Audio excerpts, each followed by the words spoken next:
자, 그러면 넓이 구하는 간편법, 선생님 앞에서 이미 강의 쉽게 해드렸죠. 그거를 선생님이 왜 이렇게 나오는지 원리를 설명해 드리겠습니다.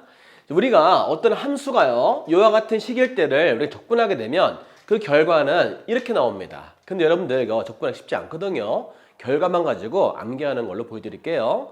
우린 그래서 다음과 같이 이렇게 나올 텐데, 자, 넓이 구할 때니까 정적분은 절대값 씌우면 안 되고요. 넓이 구하는 건 늘 양수이기 때문에 넓이만 일부러 뭘 씌워야 돼? 절대값을 씌워야 됩니다. 넓이 양수이기 때문에. 그래서 이와 같은 식이 나왔을 때 넓이 구하는 공식인데요. 반드시 기억하시면 좋겠어요. 이게 뭐라고요? 넓이 구하는 공식이야.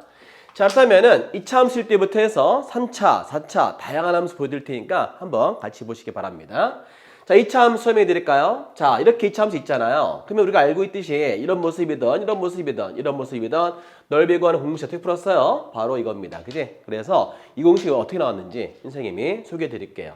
일단 예를 본다면 2차 함수 어때? 쓴 게 이거잖아요. 자, 보시면 여기 몇 차? 1차 있단 말이야. 그렇다면 공식이야 이게.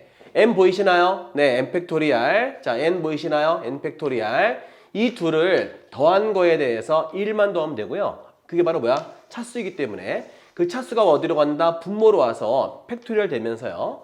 이 두 값을 뺀 거에 그죠? 적분하기 때문에 차수 증가하겠지. 1 증가하면서 이렇게 넓이 나오게 됩니다. 우린 그래서 한번 연습해 볼게요. 2차 여기 1, 1이 있단 말이야. 뭐 어떻게 한다고? 1과 1을 이렇게 1 팩토리얼, 2 팩토리얼 한다는 얘기예요. 자, 그리고 베타에서 알파. 다시 요거 더하면 어떻게 돼? 1, 얘가 되겠죠. 이게 분모가 되는 겁니다. 분모가 되면서 어때? 팩토리얼 되면서요. 베타에서 알파 뺀 거에 요와 같은 지수가 된다는 사실이야. 그러면 우리가 이렇게 정리해 볼게요. 3팩토리얼이지? 3팩토리얼 풀어봐요. 얼마? 6이 나올 거고 1 무시하면서 얘는 3제곱이라서 이렇게 된다는 사실이죠. 우리가 이 공식을 반드시 외워두면 정말 쓸데가 많습니다. 꼭 기억하시고요. 자, 그 다음에 자 여기 보시면 알겠지만 2차 함수인데요. 2차 함수는 둘 다 2차 함수이기 때문에 식을 한 개 만들 때, 몇 개 만들 때? 한 개로 표현할 때, 그래서 이렇게 표현할 때 최고차 한계수를 뺄 거 아니야. 식 한 개로 표현할 때는 그죠? 갖다 놓고 이항시킬 때 어때? 이차함계수가 얘가 되어버리겠죠? 그래서 이런 모습 되는 겁니다. 그러다 보니까 이차함계수 얘가 될 거고 그 다음에 공식 똑같이 이렇게 뺀 거에서 몇 제곱? 3제곱 한다면 넓이를 아주 간단하게 구할 수가 있어요. 하나 더 보너스. 자, 팁 또 알려드릴게요.